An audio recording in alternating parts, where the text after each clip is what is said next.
You can't measure what you don't track, and you can't grow what you don't measure. So if you want to grow your money, you got to start measuring your money, right? And I think tracking your money is the best way to do it. Welcome to another episode of The Financially Free Investor, where you will learn information and strategies on how to become financially independent by investing in real estate, something that is not taught openly in our society today. Financial freedom matters so you can live a bigger life, retire early, and do what matters most to you. Get ready to hear tried and true methods to becoming financially free with your host, Jordy Clark.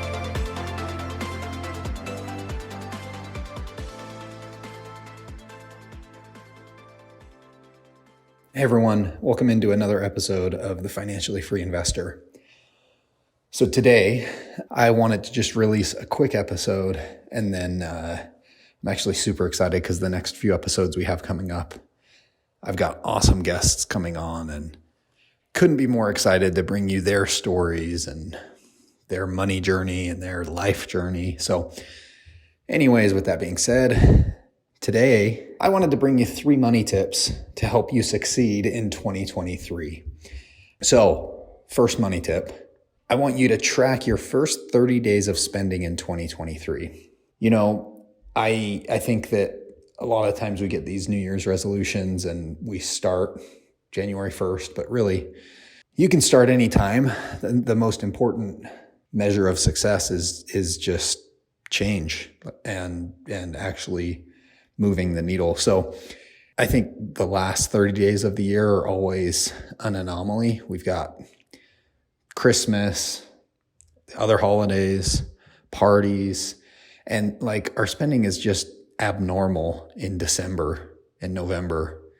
So January though is a pretty good indicator. Usually there's not a ton going on. Maybe there's a few birthdays here and there, but for the most part, it's kind of a normal month. So we're midway through January. So my challenge to you, my first challenge, and my 3 money tips for 2023 is to track your first 30 days of spending. So you can use an easy Excel spreadsheet. I mean, there's apps out there that do this for you, but I really like actually sitting down and taking the time. I know that it takes an hour or two, maybe 30 minutes to just sit down and categorize all your spending, you know, your grocery store, your auto payments, your gas, your insurance, date nights, just everything that you've got going on, you know, medical bills and whatever it is, right? But here's why I think it's important, because you can't measure what you don't track, and you can't grow what you don't measure. So if you want to grow your money, you got to start measuring your money, right? And I think tracking your money is the best way to do it. Now, when you do this, no guilt around this. Just track it, and it is what it is, right? You're looking to improve. You're not looking to change the past. If you look at it with that lens, I think that it will be a lot easier, because a lot of the time we're like, I spent too much money and I spent too much this and too much that. And don't do any of that. Just take stock of where you're at and what a normal month costs you to live. Okay. And then the second half of the first tip is focus on spending 20% less in February. Okay. So find little hacks. Not eating out, like I'll bet you the only thing you did is you just didn't eat out, but 2 or 3 times, call it date night, like no lunches, no breakfasts, and you just took a little bit of extra time to prepare food and take it with you, I'll bet you could cut your monthly spending by 20%. Because every time I look at ours, like when I get lazy and don't do that, I'm door dashing stuff. And it's like $600-700 in food a month. Like, it's insane, right? And anyways, so if you can just take stock of where you're at and then focus on spending 20% less in February, make it a challenge to eat what you have in your pantry, and just focus on saving money for a month. And it's not forever, it's 28 days, shortest month of the year. So the second money tip to help you in 2023 is to track your income in the first 30 days. Or, if you're not paid the same every 2 weeks or every other Friday or whatever, look at last year and then find a way to increase your income by 15 to 20% monthly. So if you're making $5,000 a month or $10,000 a month as a married couple, then find a way to add, let's take the $10,000 a month example because those numbers are easy for me. Find a way to add $1,500 to $2,000 a month in income. That's it. Income. Okay. That could be a side hustle. That could be making cornhole boards. That could be making, whatever it is, but find a way that you can leverage maybe a little bit of the extra time.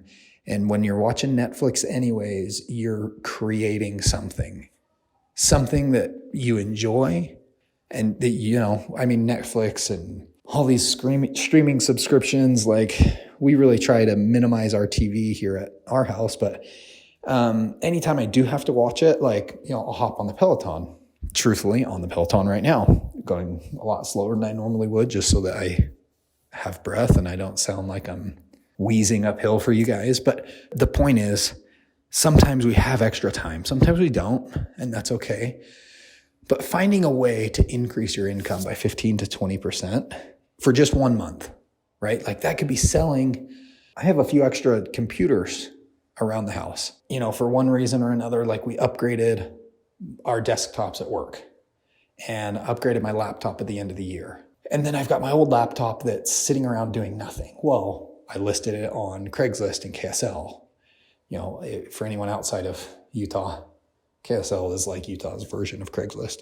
But, that's a way to recoup $200 or $400 or whatever it is. So take stock of stuff you have around that never gets used and go and convert that into income, right? And granted, it's not really income if you're selling something you already own, but what it's doing is it's giving you cash. And if you think about it, if you just take the first 2 tips and you don't listen to the third one that I'm about to give you, you decreased your spending by 20% next month and you increased your income by 20% next month. That's a lot.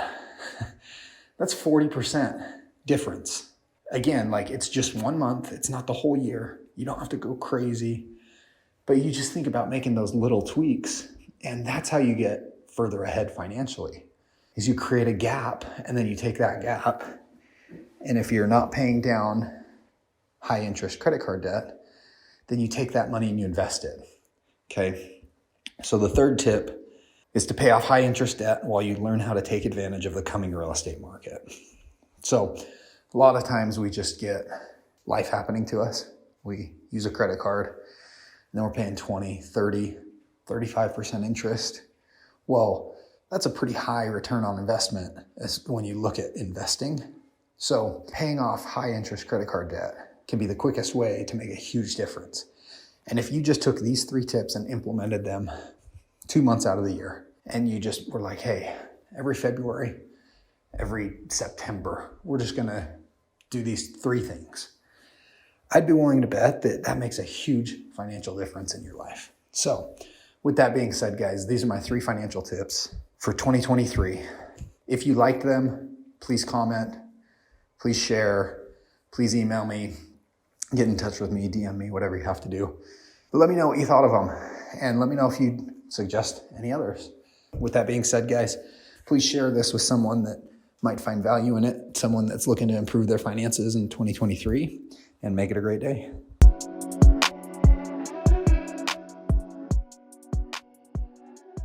Thank you for joining me for another episode of The Financially Free Investor. If you found value in this episode or know someone who would find value in this information, please share with them, subscribe, and send us a review.